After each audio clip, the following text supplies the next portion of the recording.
Dans ce journal, on fait le point du chantier du barrage de Samandéni. Le plus gros travail est effectué, mais les difficultés persistent et qui ralentissent un peu la cadence. Bossolman Bazié préside désormais aux destinées de la Confédération générale du travail du Burkina Faso. Tolé Sagnon passe la main après un quart de siècle de leadership dans la lutte syndicale au Burkina. Nous aurons dans ce journal les principales conclusions du 6e congrès de la CGTB qui s'est achevé hier samedi. Et puis les Français dans les rues de Paris et certaines villes de l'Hexagone ce jour. Ils dénoncent le racisme dont est victime la ministre française de la Justice. C'est le menu de l'actualité dans cette édition. Bienvenue à tous et merci de suivre le grand journal sur la télévision du Burkina. Nous ouvrons donc ce journal par cette animation particulière qu'a connue la ville de Sia vendredi dernier et pour cause, la sortie de la toute première promotion de médecins de l'Université Polytechnique de Bobo-Dioulasso, un événement présidé par le chef de l'État et qui a suscité une forte mobilisation. Pour ceux qui n'ont pas pu suivre cela, nous vous proposons quelques temps forts de cette effervescence. C'est avec Sylvain Vebamba.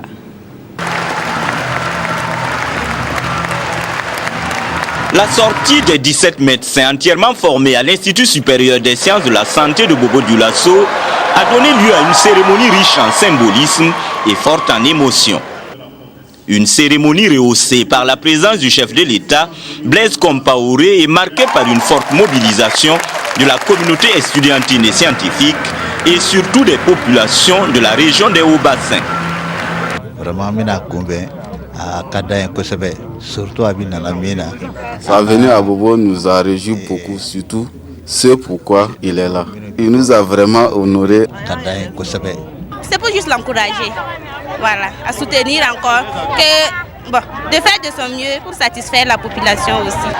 En se mobilisant pour accueillir le président Compaoré, les populations ont donné tout le caractère important à cette cérémonie de sortie de la première promotion de médecins formés à l'INSA de Bobo-Dioulasso, mais aussi traduit toute leur reconnaissance au président du Faso. En venant ici à Bobo, c'est encore une victoire que nous venons saluer, donc nous ne pouvons que vraiment rendre hommage à cet élan toujours permanent vers le bien, vers la nation burkinabé et souhaiter que, effectivement, sur cet événement, nous puissions bâtir plus grand pour la santé des Burkinabés à partir de Bobo. Quand bien même la prestation de serment pour un futur médecin est un passage obligé qui perpétue la tradition, à travers celle de ce 29 novembre, c'est une nouvelle page de l'histoire qui s'est écrite pour la communauté estudiantine et scientifique du Burkina au regard de la mobilisation et de la communion autour de l'événement. Et puis cette interrogation sur toutes les lèvres, le barrage de Samandéni sera-t-il prêt pour la mise en eau en juin 2014? La question peut se poser à l'issue de la visite du Premier ministre sur le chantier jeudi dernier. Les gros œuvres sont presque achevées, mais les travaux connaissent un retard sur certains points tels que la réalisation des ouvrages hydroélectriques. Voyons tout cela dans ce dossier que nous proposent Urbain Benito Somé et Viviane Tiendrevego.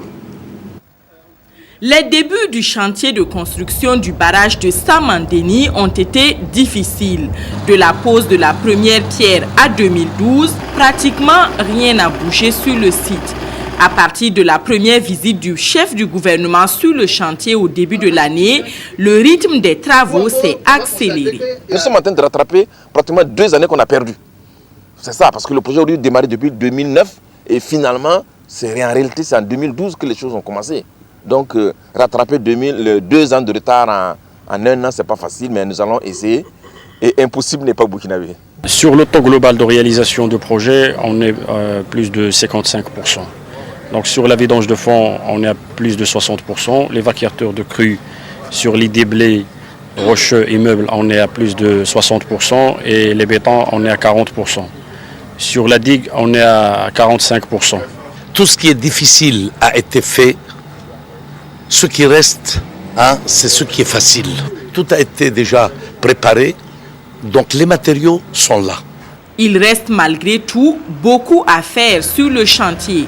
Au nombre des tâches à accomplir impérativement, il y a le déboisement de la cuvette.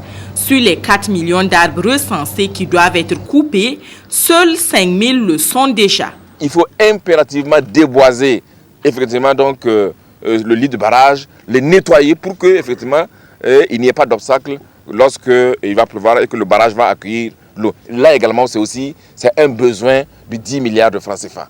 Il nous faut urgemment trouver cet argent, sinon si on n'arrive pas à déboiser donc le lit de barrage d'ici le mois d'avril, ça veut dire là, ça va être difficile parce que dès avril, il commence à pleuvoir ici et les gens ne pourront plus travailler. Le bois est reparti en 2 catégories. Celle qui peut être travaillée doit en principe être entreposée pour servir à la fabrication de meubles. Le reste est transformé en charbon de bois. À Samandéni, l'on utilise la technique du four casamançais pour la transformation du bois en charbon. Sur le site, le sac est vendu à 2000 francs CFA. En attendant le déboisement de la cuvette, les travaux se poursuivent avec une inquiétude, celle du retard du matériel hydroélectrique. Actuellement, en France, nous avons 2 sous-traitants. Un qui est chargé de fabriquer les équipements de la centrale hydroélectrique, c'est-à-dire les turbines. Le second est chargé de fabriquer les équipements de la vidange de fond. Les délais de mise en eau du barrage sont liés au délai de fabrication, de transport et d'installation de ces équipements. C'est de voir quelles sont les dispositions que l'on peut prendre, parce qu'il y a déjà un retard qui est constaté, et donc quelles sont les dispositions que l'on peut prendre pour rattraper ce retard-là. On a des difficultés, mais nous allons faire la pression. Et je pense qu'avec la volonté, nous allons résoudre les questions financières. J'ai également donné des instructions pour que les entreprises renforcent également aussi la main-d'œuvre. Sur le chantier, la centaine d'ouvriers ne chôment pas. Ils travaillent 24 heures sur 24, mais leur préoccupation, c'est la couverture sociale. La difficulté, c'est la caisse seulement. C'est-à-dire, on n'est pas affilié à la caisse. Notre dortoir là, ça va. On peut dormir parce que c'est un sentier. Ils en ont parlé à Luc Adolphe Thiao qui a interpellé le responsable de l'entreprise. Tous les éléments sont déjà prêts.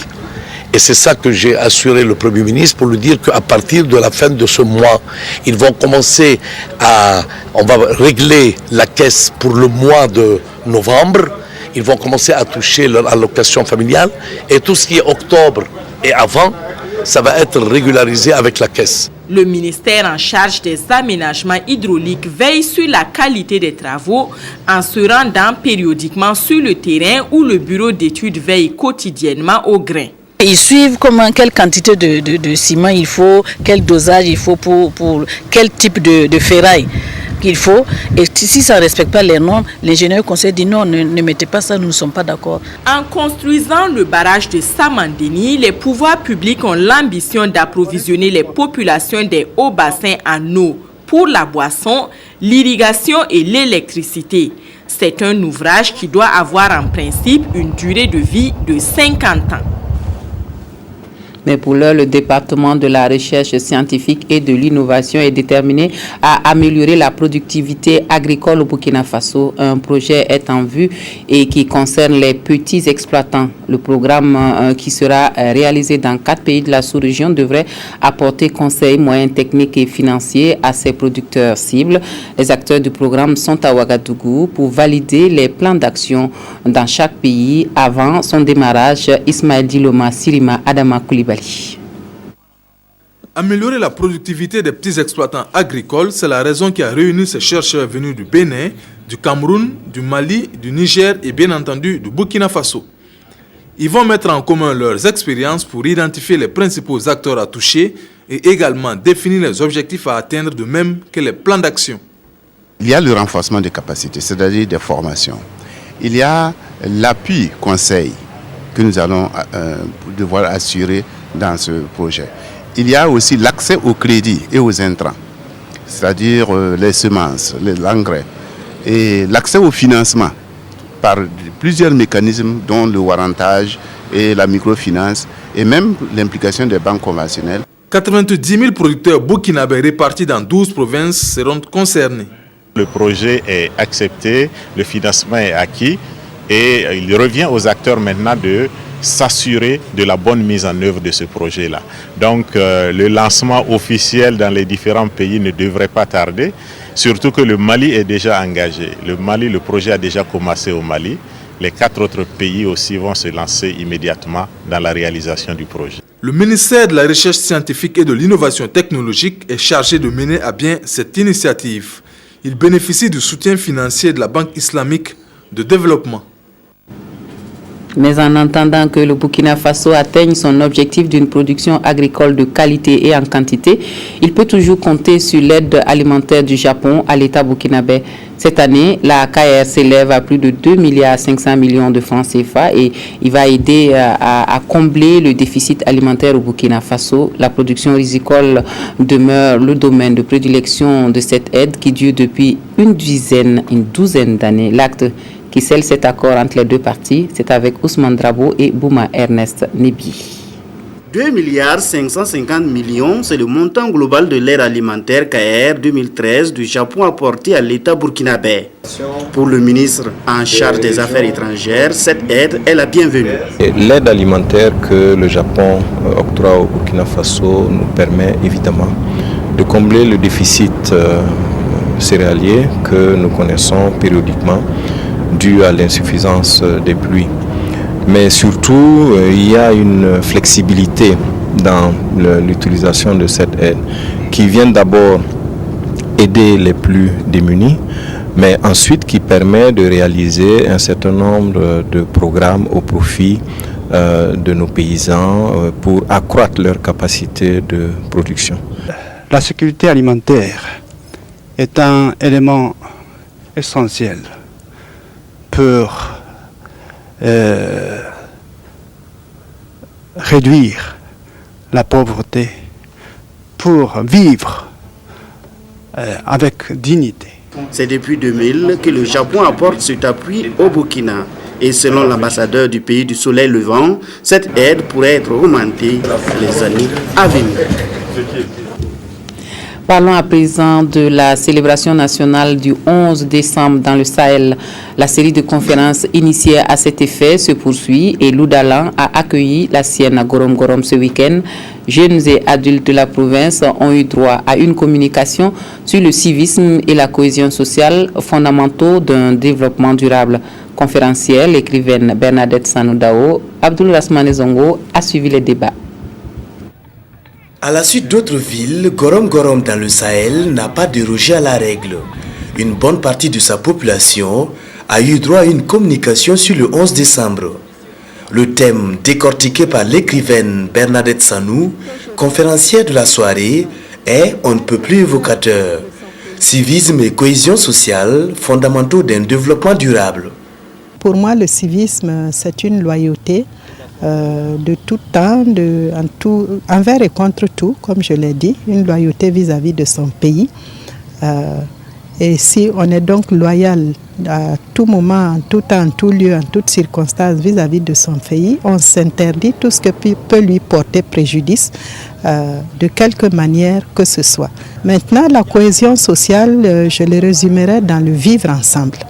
Accepter d'être ensemble au-delà de ce qui peut diviser, des convictions philosophiques, politiques ou de toute nature. Le vivre ensemble, évidemment dans l'objectif de faire ensemble, de travailler ensemble au développement du pays. Le public, surtout la frange active, religieusement attentive, s'active par la suite à travers moult questions et donne son sentiment en fin de conférence. Je retiens que non, le civisme, en réalité, ce sont des comportements positifs que tout un chacun doit tenir à l'égard de son partenaire. Aujourd'hui, ils sont venus, ils nous ont un peu aidé à comprendre ce que c'est que l'incivisme et comment lutter contre cet incivisme. Pour être un bon citoyen ou pour être un bon citoyen burkinabé, il faut être tolérant, essayer de pratiquer le vivre ensemble. Lors des grèves aussi, éviter de casser certaines choses parce qu'il va de notre avenir.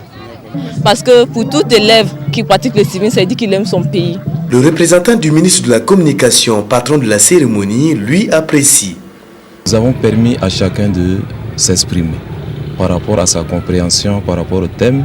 Et vous avez vu, beaucoup se sont engagés pour que dorénavant, ces valeurs donc, de civisme, de cohésion sociale soient en tout cas respectées. Le respect donc, de la chose publique, le respect de l'autre. Je crois que chacun s'est engagé pour que nous puissions vraiment aller de l'avant. À Gorom Gorom, ça patine, amas de sable oblige. Les populations de Gorom Gorom sont entre autres reconnaissables par leurs attributs culturels, religieux, vestimentaires, alimentaires. La célébration du 53e anniversaire de l'accession du Burkina Faso à la souveraineté internationale, communément appelée la fête de l'indépendance, ou le 11 décembre, c'est dans 10 jours, jour pour jour, à Dori, chef-lieu de la région du Sahel. L'association Sogrinoma des commerçants de Bobo-Dioulasso veut faire sienne ses valeurs de civisme et de citoyenneté. Elle mène une sensibilisation au sein de ses membres donc, sur le respect de la chose publique et de la culture du civisme. Amadou Lougué. Les actes d'incivisme se ressentent également dans le monde des commerçants et se traduisent entre autres par la fraude fiscale et douanière, par l'occupation anarchique des marchés et des voies publiques. C'est pour lutter contre cette mauvaise attitude que la présente session de formation a été organisée. Son but est d'inculquer des notions de civisme aux membres de l'association Sogrinoma et instaurer un climat de confiance entre les commerçants et les structures de collecte d'impôts et de taxes au niveau de la région des Hauts-Bassins. Nous avons dit, entre-temps, il faut essayer de former les commerçants sur le prélèvement même du taxe des impôts. Vous pouvez former le commerçant pour qu'un commerçant, ça dans ma boutique là, comment je peux voir l'année, l'impôt là, ça doit être combien? Les commerçants même doivent savoir ça. La paix, la stabilité et la prospérité sont des valeurs qui tiennent beaucoup à cette association de commerçants créée en 2009. Une association convaincue aussi que toute activité commerciale ne peut s'exercer que dans un environnement sécurisé. Nous pensons qu'à travers ces activités-là, ils pourront créer un climat favorable à l'exercice de leur profession. Le secrétariat achat du mouvement associatif est très heureux et très satisfait de pouvoir appuyer cette structure-là très dynamique, très engagée, qui mène beaucoup d'activités depuis de nombreuses années et en faveur donc de leurs membres, et qui est composé essentiellement de commerçants. Cet atelier de sensibilisation va sans doute contribuer à la promotion d'une citoyenneté responsable. Ouagadougou a été la capitale de la presse internationale toute cette semaine avec deux grandes manifestations, deux grandes rencontres donc, qui s'achèvent ce week-end. Il s'agit du 22e séminaire de formation des organisations de radiodiffusion, télévision francophone et du 7e festival international de la liberté d'expression et de la presse. Les journalistes sont venus d'une trentaine de pays pour chacune des deux manifestations qui honorent le Faso. Et c'est la raison de la soirée organisée en leur faveur par le gouvernement burkinabé avec le Premier ministre comme chef d'orchestre. C'était hier 30 novembre, les temps forts de ce moment de convivialité et de confraternité avec Adama Koulibaly. Après une semaine pour les uns et un peu moins pour les autres, entre séminaires, ateliers et expositions, les participants au 22e CEFOR, le séminaire de formation des organismes de radiodiffusion-télévision, et au 7e FILEP, le Festival international de la liberté d'expression et de la presse, ont été le temps de cette soirée les convives du Premier ministre. Le chef du gouvernement a voulu, à travers ce cadre, traduire les remerciements du Burkina à l'endroit des organisateurs et participants de ces deux manifestations. Toute la semaine, notre actualité a été rythmée par d'importantes manifestations de la communication et des médias. Je vais parler des UACO, il y a eu le CEFOR, il y a le FILEP. Vraiment, je pense que c'est un honneur qui a été fait au Burkina. C'est une confiance qui a été faite à notre pays pour que nous puissions habiter de tels événements. Je crois qu'ils sont parmi les plus grands en Afrique. Alors c'est pourquoi, moi aussi en tant que journaliste, c'est ma profession, j'ai tenu à recevoir mes confrères pour que nous puissions échanger autour d'un verre sur la problématique du développement des médias aujourd'hui dans le monde. Et cette problématique-là, je l'ai souligné, les enjeux sont énormes. Ce sont des enjeux d'ordre politique, ce sont des enjeux d'ordre technologique, économique et financier. La tenue de ces deux événements et les conclusions auxquelles ils sont parvenus sont source de satisfaction pour les participants. La 22e édition du séminaire de formation des organismes de radio-télévision qui s'est tenue à Ouagadougou a abouti à plusieurs recommandations, des résolutions, l'élection des nouveaux bureaux pour se lancer de nouveaux défis afin de faire face à la transition numérique qui arrive à grands pas et qui interpelle les pays du Sud comme les pays du Nord. Le Premier ministre, son Excellence Luc Adolphe Thiaw, avant d'être Premier ministre, il est journaliste. Après qu'il soit Premier ministre, il sera encore journaliste. Donc nous ne sommes pas surpris que, au regard du nombre de réunions, de rencontres qu'il y a eu à Ouaga portant sur le secteur de la communication et des médias, il ait choisi de les rencontrer autour d'un cocktail. Donc c'est somme toute normal, mais je pense aussi que cela honore notre pays au regard du classement observé par rapport à la liberté d'expression aujourd'hui, au regard de la place qu'occupe notre pays. Pour le 22e CEFOR et le 7e Philippe, ce ne sont pas moins d'une trentaine de nationalités venues du monde entier qui ont pris part aux différentes activités. Et c'est une journaliste de la presse écrite nigériane qui remporte le prix Norbert Zongo du journalisme d'investigation. Aucun prix pour la radio ni la télévision qui sont encouragés à améliorer la qualité de leurs œuvres pour les prochaines éditions. Le prix Norbert Zongo qui a été lancé au Burkina Faso encourage le journalisme d'investigation et est ouvert à tous les hommes de médias d'Afrique. La remise des prix a eu lieu vendredi dernier à Ouagadougou. Ernest Nebier. Le lauréat de l'édition 2013 du prix Norbert Zongo du journalisme d'investigation est une femme. C'est une journaliste de la presse écrite du Nigeria du nom de Ogunseye Esther. Avec son enquête sur la pollution industrielle dans la ville de Lagos, elle a largement convaincu le jury. Là où son travail nous a bluffé, c'est qu'elle a, à toutes les étapes, elle a choisi un bon sujet, un sujet qui a une portée essentielle sur la vie des gens. La pollution environnementale, c'est-à-dire que les déchets industriels qui sont déversés dans les quartiers. Elle a identifié cela, elle s'est investie à aller interroger les personnes victimes, mais elle ne s'est pas contentée de les interroger. Après les avoir interrogés, elle est allée interroger les responsables de l'entreprise. Elle a prélevé des échantillons des déchets en question qu'elle a fait analyser dans des laboratoires. En off, un des membres du jury même m'a dit du moins que s'il était permis, ils iraient même jusqu'à 20 sur 20 parce que le travail était extrêmement bien fait. N'ayant pas pu effectuer le déplacement sur Ouagadougou, elle s'est faite représenter. Elle gagne 1 million de francs CFA, un trophée. Au regard de la pertinence de son sujet, de sa maîtrise de la démarche d'investigation, le jury lui a attribué à titre exceptionnel le Cébro d'or, une dénomination inspirée du nom de la plume de Norbert Zongo. La lauréate a également gagné le prix de la meilleure investigation de l'Afrique de l'Ouest. Un prix composé d'une tablette et d'une somme d'environ 500 000 francs CFA. Au cours de la cérémonie, d'autres prix ont aussi été octroyés. Il s'agit du prix d'encouragement du jury décerné à Frédéric Ilboudo du journal L'Opinion pour son enquête intitulée « Trafic des filles burkinabées vers le Liban, le drame juteux » et du prix de la meilleure caricature et de la meilleure photo en presse écrite remportés respectivement par Christian Arnaud Bassolé du journal Le Pays et Hippolyte Sama de Faso.net. Aucun prix n'a été octroyé par le jury en radio et en télévision en raison de la qualité insuffisante des œuvres.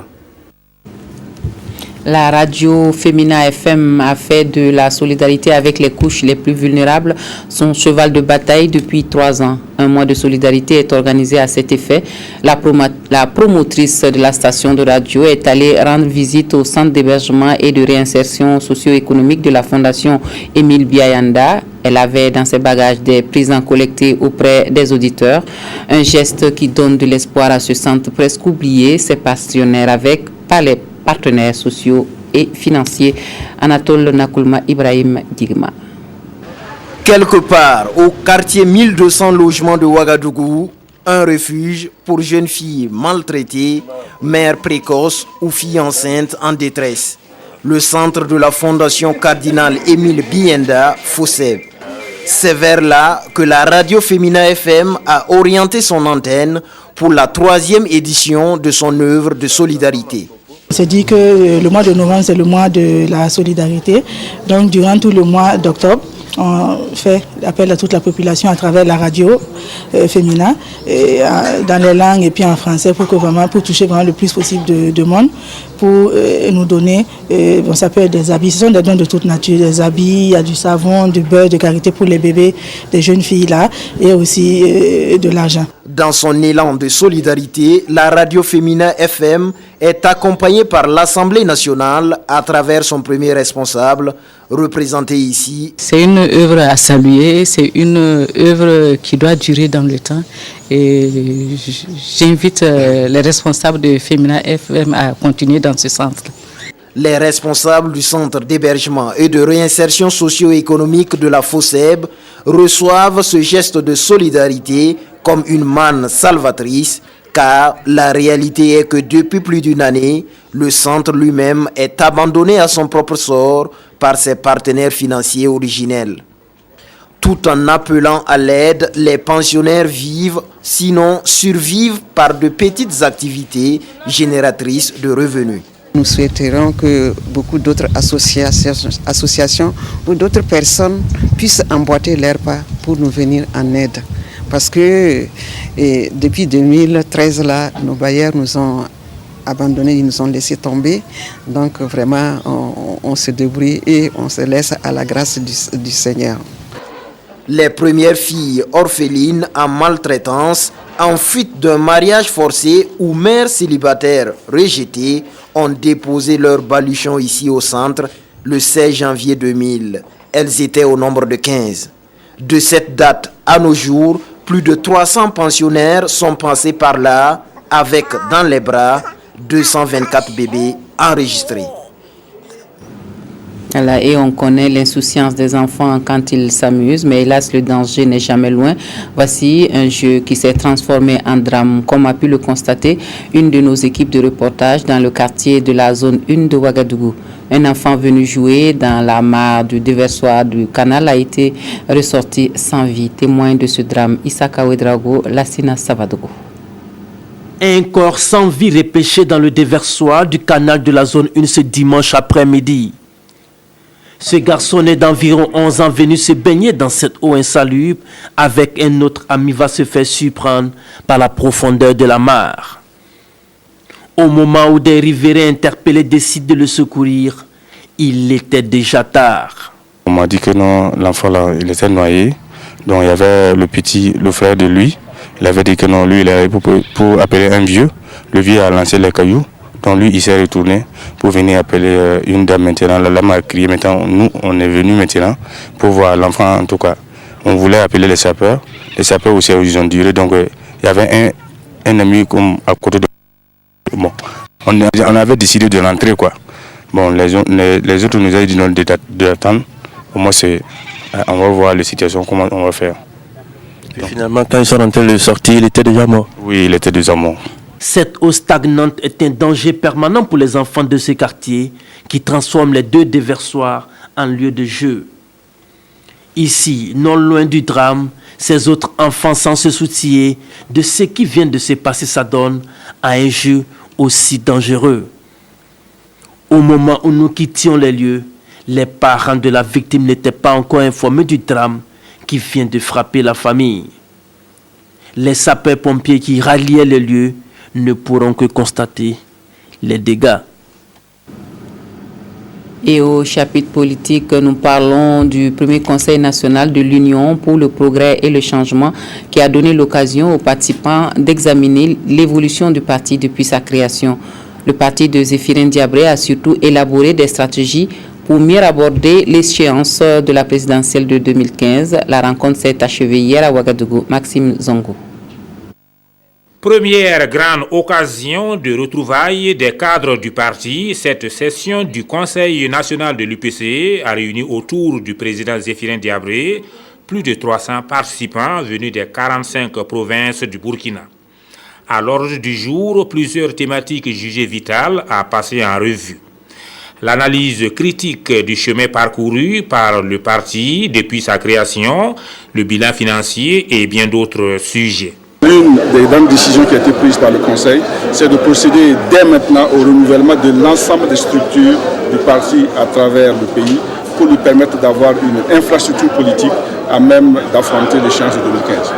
Des résultats obtenus après 3 ans d'existence, tout en se réjouissant du score lors des élections couplées, les participants ont pris la ferme résolution de faire mieux.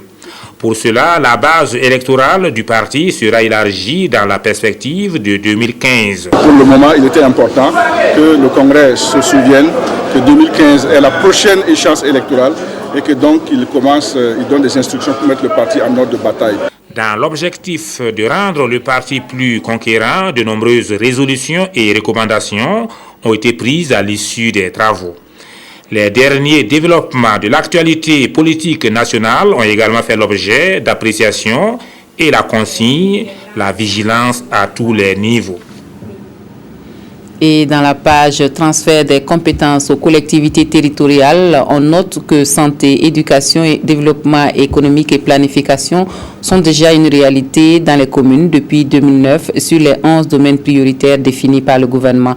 À Kombisiri, la commission interministérielle chargée du projet s'est penchée sur les modalités de transfert des domaines restants. Adama Koulibaly.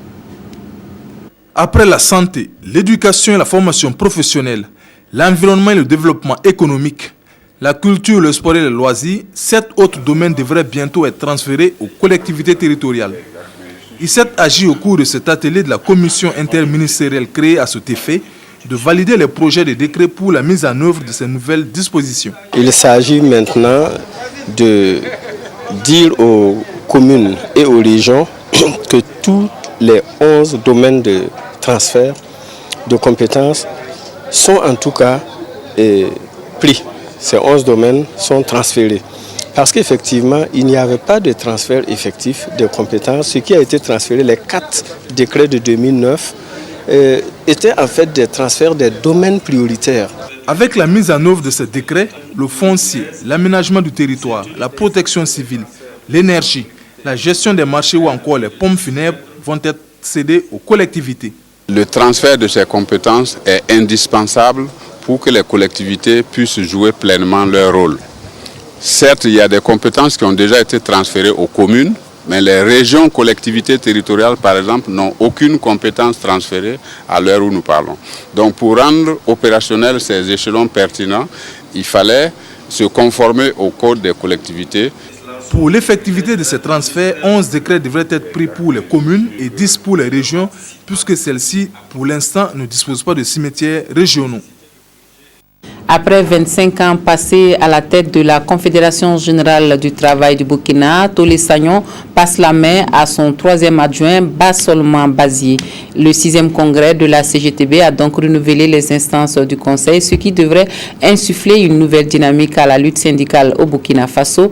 La rencontre a connu la participation d'une dizaine de délégations sœurs de la sous-région et d'Europe.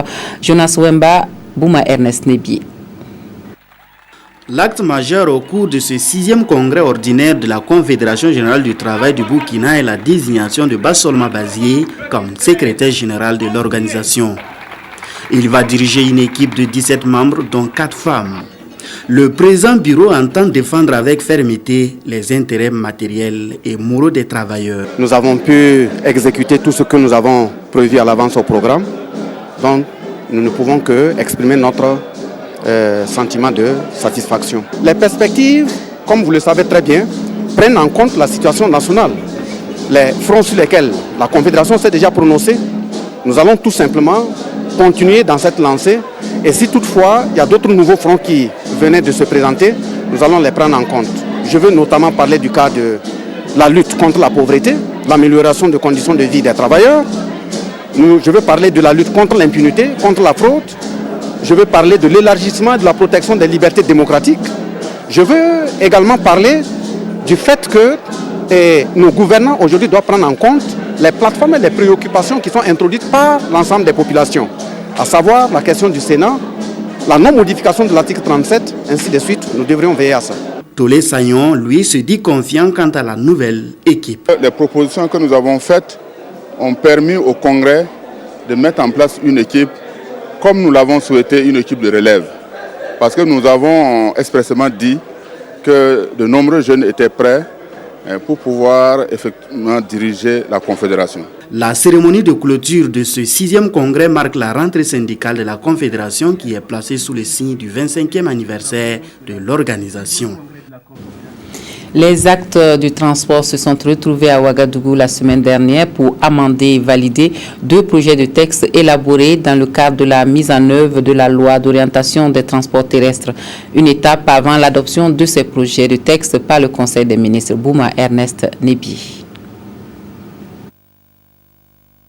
Afin de favoriser une meilleure organisation du secteur des transports au Burkina, le gouvernement a adopté en 2008 une loi d'orientation des transports terrestres.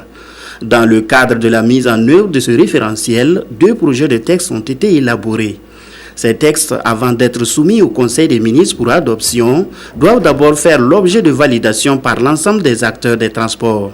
D'où cet atelier qui réunit ici les agents du ministère en charge des transports et les transporteurs routiers. Il s'agit de 2 projets de décret qui portent sur la profession des transporteurs et qui portent sur la mise en place d'une commission qui va se charger du suivi des activités de transport.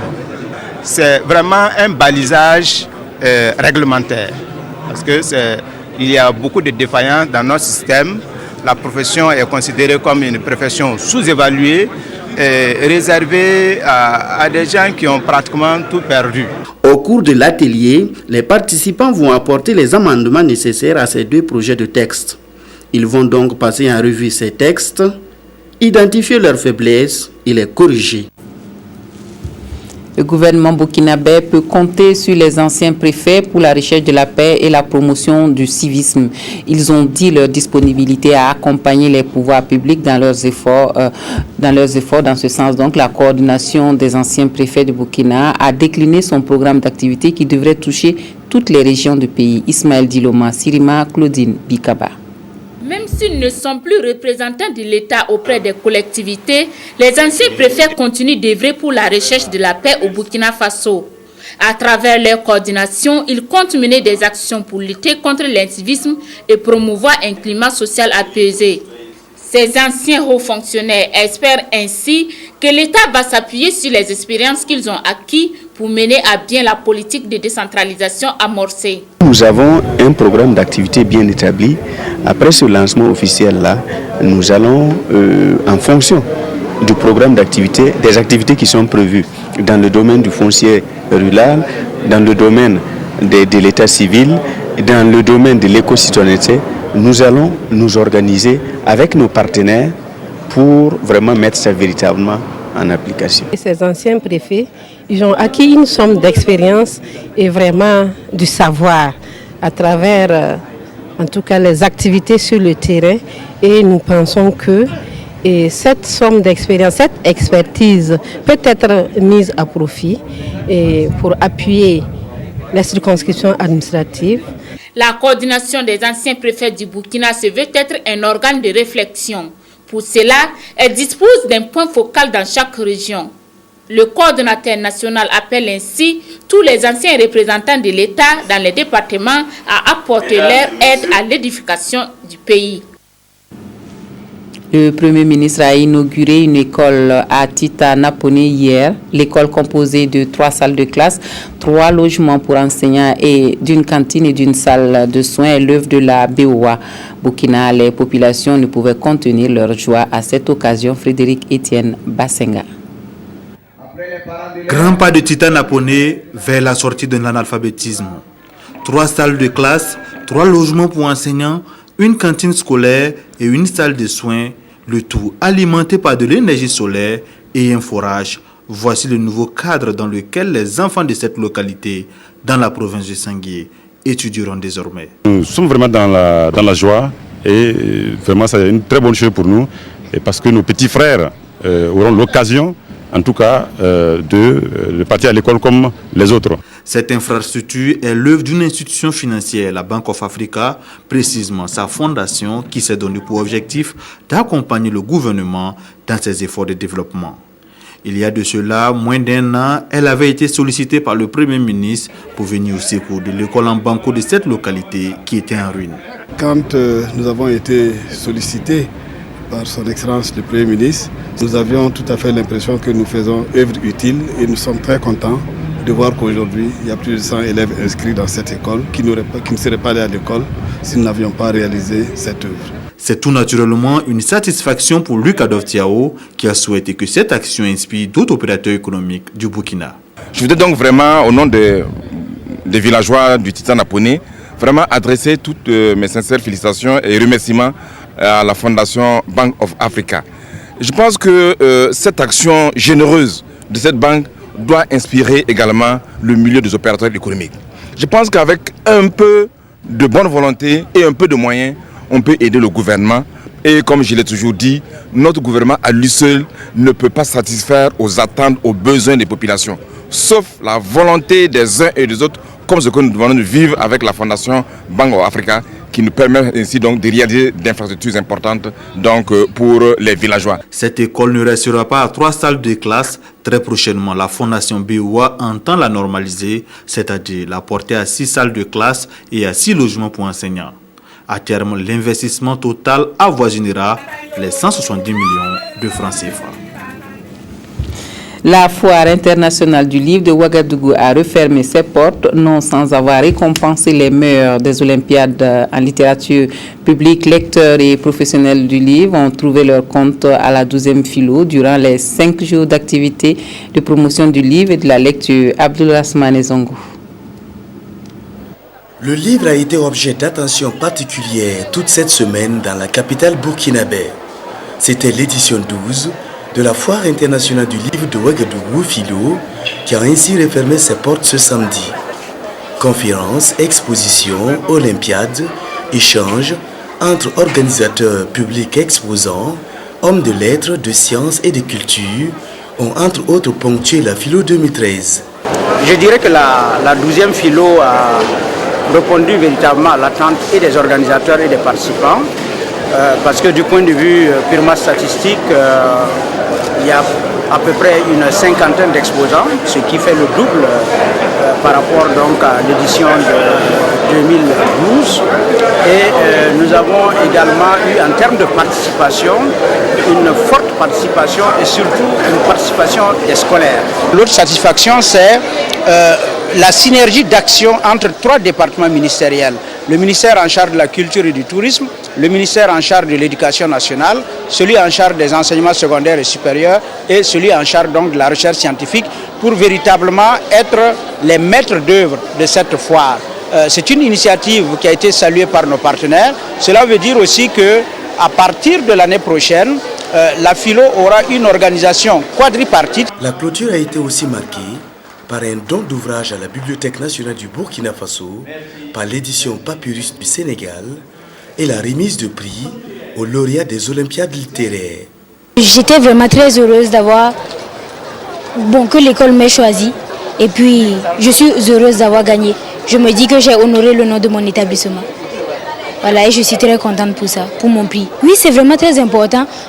Ça montre à l'enfant ou à l'élève qu'il a des capacités à avancer dans la vie, que c'est possible d'avoir un avenir à Dieu, je crois. Je pense aussi qu'on doit continuer avec la philo dans sa 13e édition afin que les élèves, les participants à cette édition puissent voir l'intérêt du livre et venir en aide aux établissements par les livres et par la connaissance aussi qu'il y a dans les livres, parce que les livres ont beaucoup à nous apprendre. L'invité d'honneur de la Philo 2013 est Maître Frédéric Passéré Titenga, homme de culture de notoriété internationale, qui n'a pas manqué de prodiguer de précieux conseils au jeune public. Et 17 ans après sa création, le rendez-vous des nuits des NAC continue d'imposer ses nuits atypiques à la ville de Koudougou. Cette année, 26 groupes, dont 21 de Burkina Faso, occupent la scène des NAC. L'avant-dernière nuit a enregistré la prestation de 5 groupes, dont une prestation remarquée de Fifou et de Noura. Arthur Ouedraogo, Évariste Kombari. Koudougou, capitale de la région du centre-ouest. C'est la saison des nuits atypiques et des journées folles. Chaque année, à la même période, le festival Nuit atypique de Kourgou régule la vie de la cité du Cavalier Rouge. J'ai une troupe qui s'appelle la troupe Samba et nous avons fait beaucoup de festivals en Europe. Et un jour, j'ai trouvé un festival en 1995 en France et un autre aux Pays-Bas. Je me suis dit, pourquoi ne pas initier un festival de cette taille-là en l'adaptant à nos réalités à Kourgou. On s'est jeté dans l'eau en 1996 et ça a l'air de bien marcher et ça continue. Comme aux éditions passées, celle de 2013 est caractérisée par deux espaces. Celui du théâtre populaire où se déroulent les prestations musicales et l'espace de la foire, l'espace de l'ambiance facile par excellence. Pour cette 18e édition et en cette 4e nuit des NAC, 5 groupes, dont 3 groupes burkinabés, un groupe ivoirien et un groupe togolais étaient sur scène. Difo, l'enfant de Diabo, pour son premier live, a mis tout le monde d'accord sur son potentiel avant d'envoyer le TP de Kourgou au tapis avec son titre phare. C'est mon premier live parce que je n'ai pas. L'album vient de sortir en mars dernièrement. Donc c'est mon premier de faire grand live. Je fais des lives mais c'est avec accompagné des troupes traditionnelles. Ça n'a rien à voir avec les instruments modernes. Nourad, la digne fille de Kourgou, a dans un style qui lui est propre tenu la dragée haute. Je me suis bien sentie, voilà, bien qu'au début je sentais le public un peu froid, mais je pense que c'est l'artiste qui doit amener le public à l'adopter. Voilà, c'est ma première scène comme vous l'avez dit, je suis très contente. Sur 26 groupes invités aux Nuits atypiques de Kourgou, 21 sont burkinabés. Une vision des Nuits atypiques de Kourgou qui vise à pousser les groupes burkinabés vers l'excellence. J'apprécie positivement cela parce que quand on aime sa culture, on dit une nation se bâtit par sa culture. Donc quand on aime sa culture, on la permet d'aller loin, de la faire découvrir par d'autres personnes et de la faire adopter par d'autres personnes. Et j'espère que les années à venir sera pareil aussi et même mieux que ça.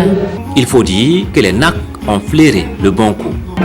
Le son était plutôt clean et les artistes ont assuré.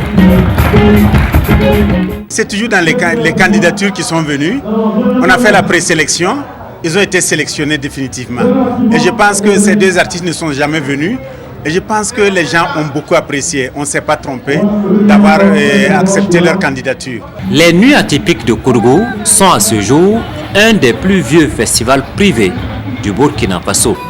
En 18 éditions, de nombreux stars de la musique africaine sont passés à Kourgou. Quand nous invitons un artiste ici à Kourgou, c'est qu'il nous a déjà marqué lors de la sélection. Mais bien sûr, on va parler d'Alpha Blondy, on va parler de Salif Keita, on va parler de Tikenja et plus d'autres artistes qui sont venus ici. Dans la sous-région, en parlant de l'Afrique de l'Ouest francophone, il n'y a pas une star africaine qu'on n'a pas invitée ici à Kourgou, sauf Youssou N'Dour. On voulait l'inviter, mais il fut ministre. L'ambition du festival Nuit atypique de Kourgou est de s'offrir enfin son propre espace culturel. L'association Benem Nouma et son directeur s'y attellent.